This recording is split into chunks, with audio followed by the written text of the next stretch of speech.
Kumusta kayo mga libag at mga karayuman? Dito naman po ako, Nyolo the Third.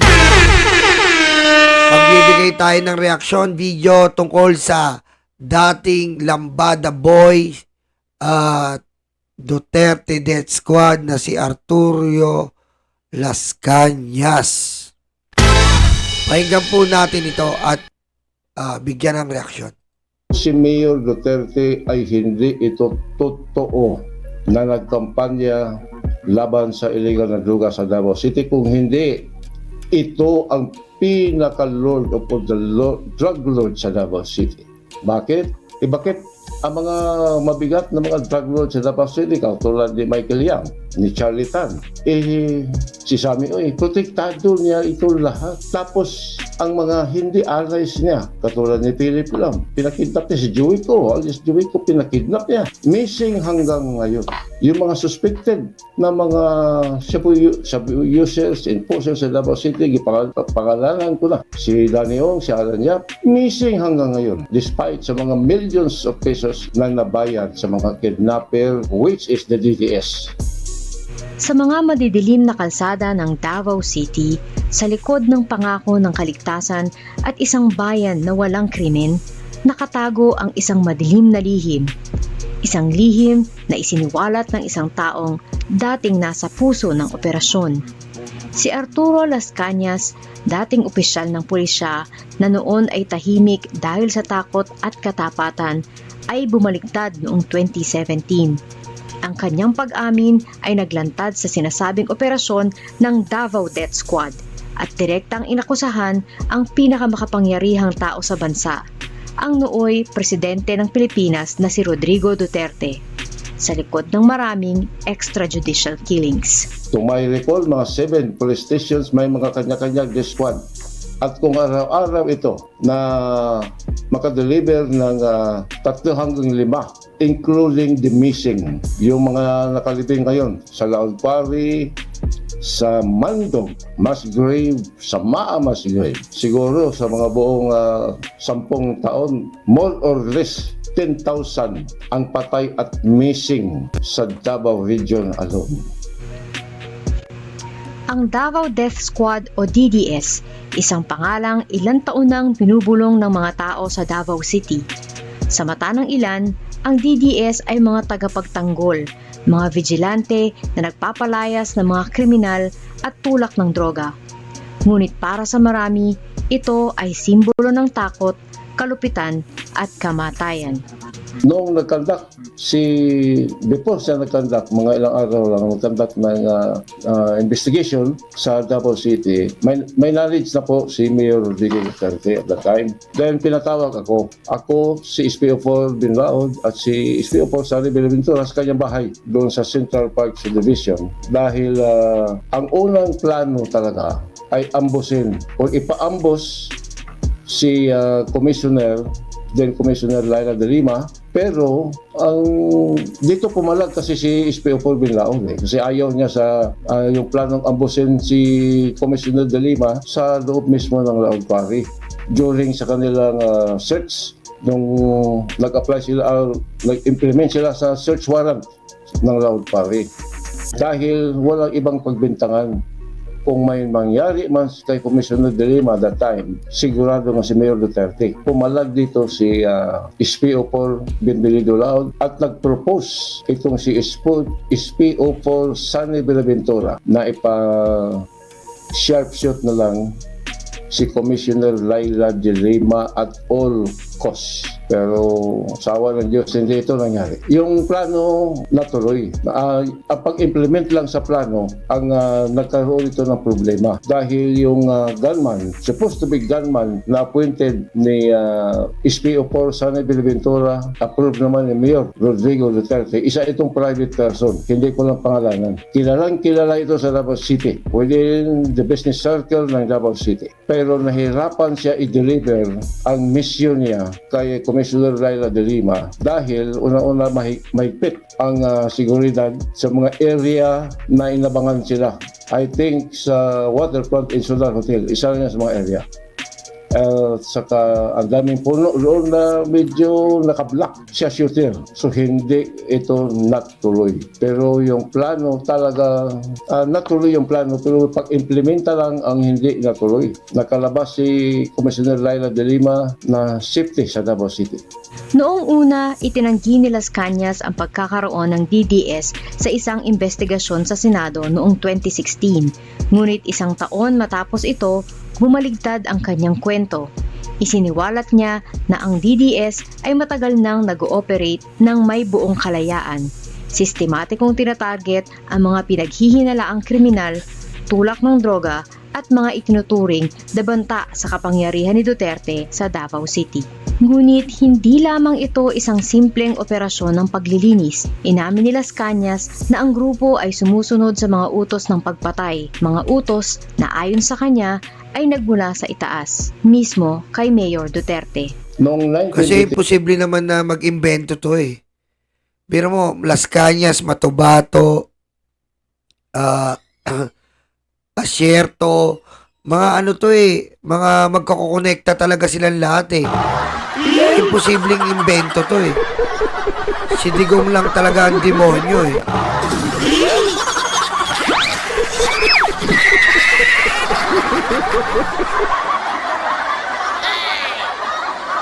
nang matuwang si Duterte as vice mayor and then naghanap siya ng mga bodyguard. So isa ako sa na-recommend ni then Police Captain Ernesto Magasait na isa sa kanya mga bodyguard driver hanggang sa na-elect siya as mayor, kung hindi ko nagkamali, 1988, and then nag-umpisa ang Double Death Squad nung pinatawag kami ni Mayor Duterte. Siya pang leader noon ng Mayor's Unit. And then it was a change later into the heinous crime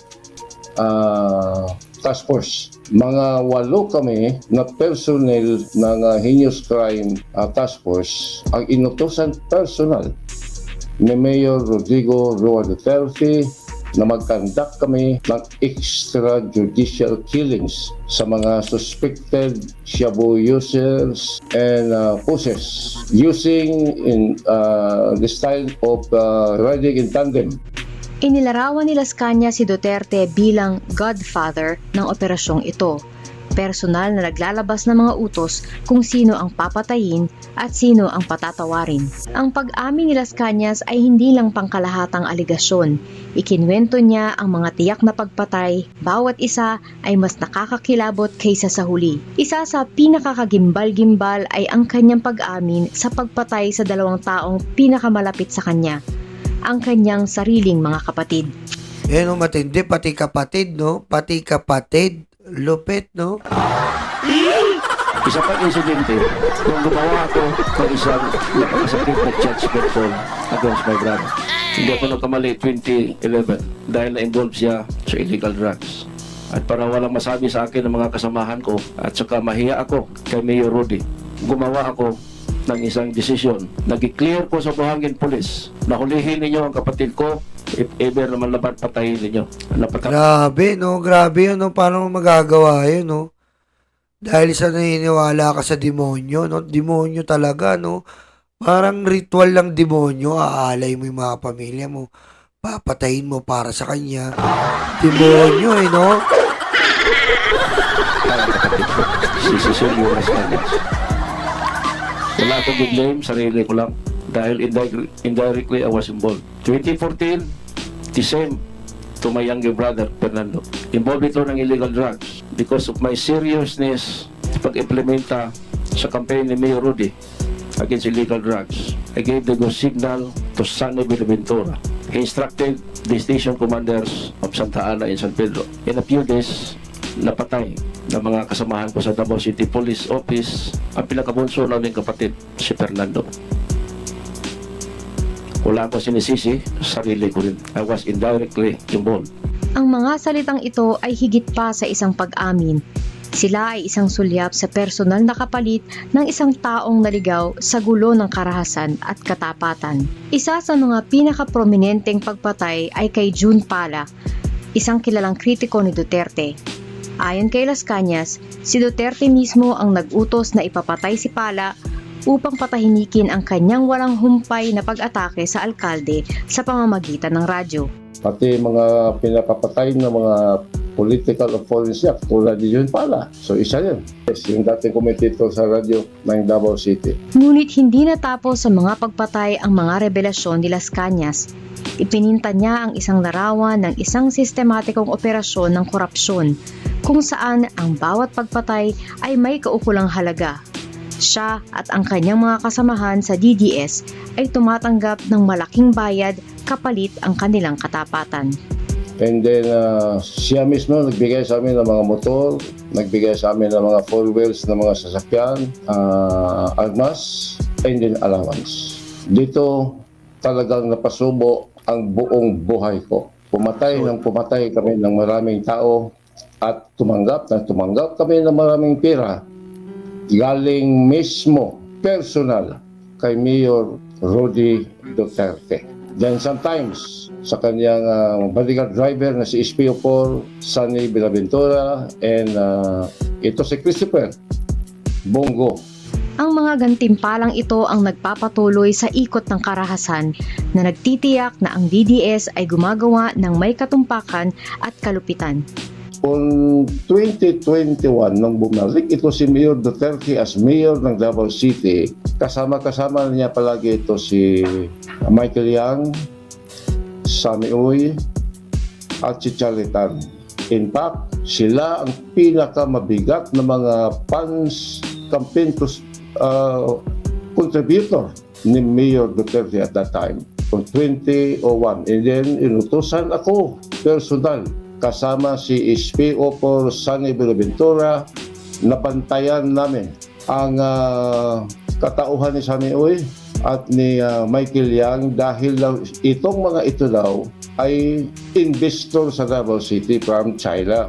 Lalo pa yung si Michael Yang. Tapos nagtayo ng isang can-fish factory sa Dumoy Turil, Davao City, which was later discovered as Ishabol Laboratory. Ngunit para kay Las Cañas, ang bigat ng kanyang mga kasalanan ay hindi na niya kayang tiisin. Noong 2017, dahil sa bigat ng kanyang konsensya, nagdesisyon si Arturo Las Cañas na humarap at isiwalat ang katotohanan. Hindi lang ito pag-amin, ito ay pagpapahayag ng malalim na pagsisisi para sa kanyang papel sa mga pagpatay. Nung nagkasakit na ako, hindi na ako naging active. Nagkasakit ako and then hanggang sa dialysis. And then that moment, I embrace God, Jesus Christ. Ito lang makatulong sa akin. And then Talagang Diyos talaga makapagpabago sa buhay mo eh. Kaso si Digong, hindi niya kilala yun, minumura niya eh. Who is this stupid guy? Stupid guy. Stupid guy.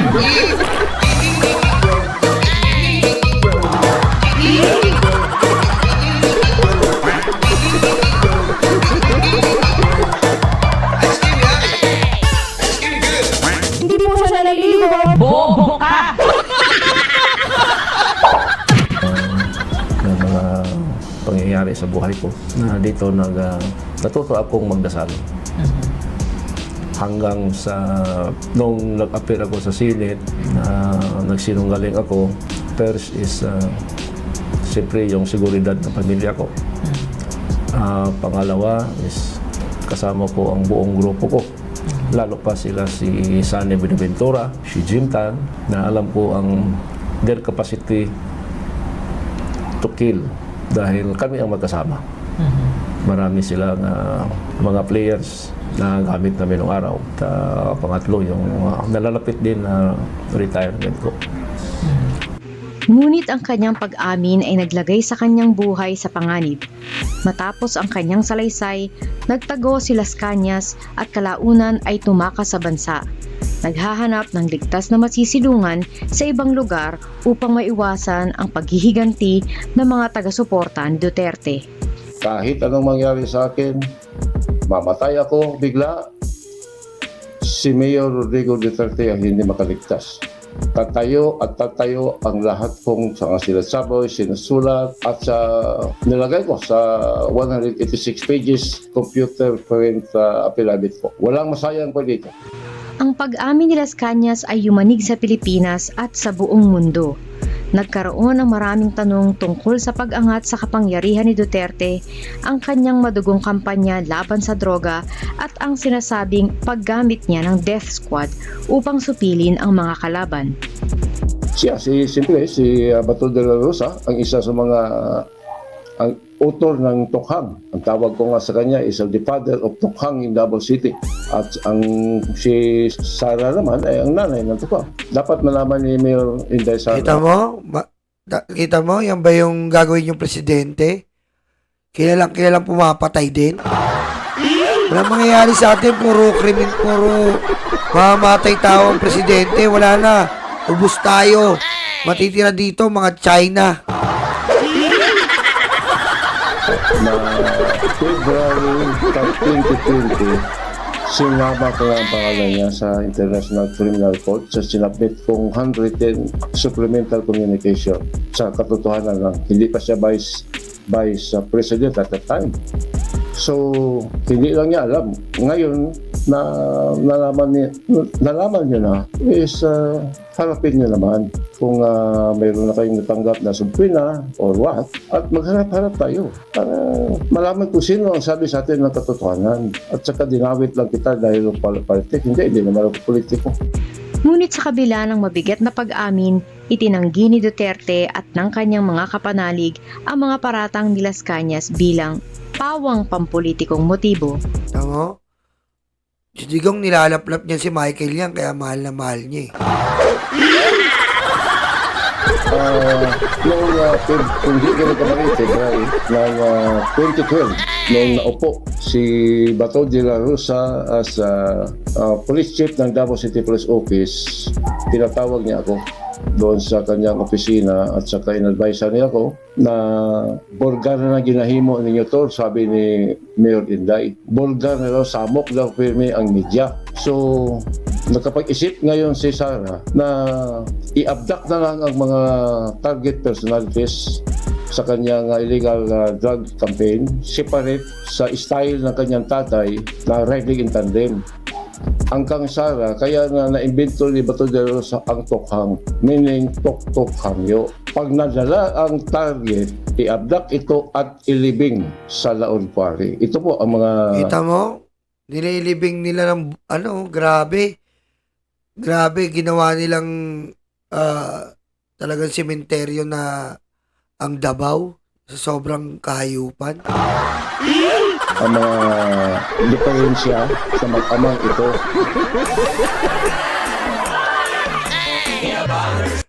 Yan po ang ating reaksyon tungkol kay Las Cañas. Pa-like na lang po and pa-subscribe. Maraming salamat po, Malibag at Karayuma. Dito naman po ako, Nyolo the Third. At your service. Bye-bye!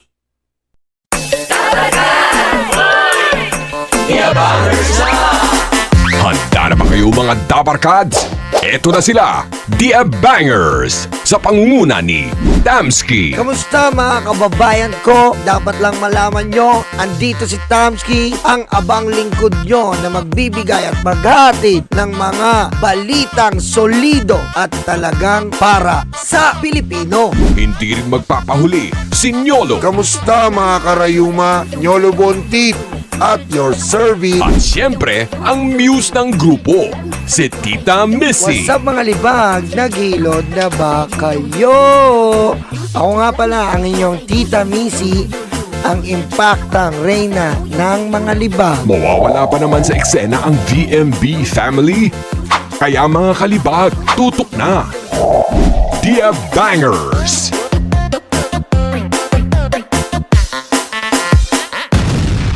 Kabahan na kayo.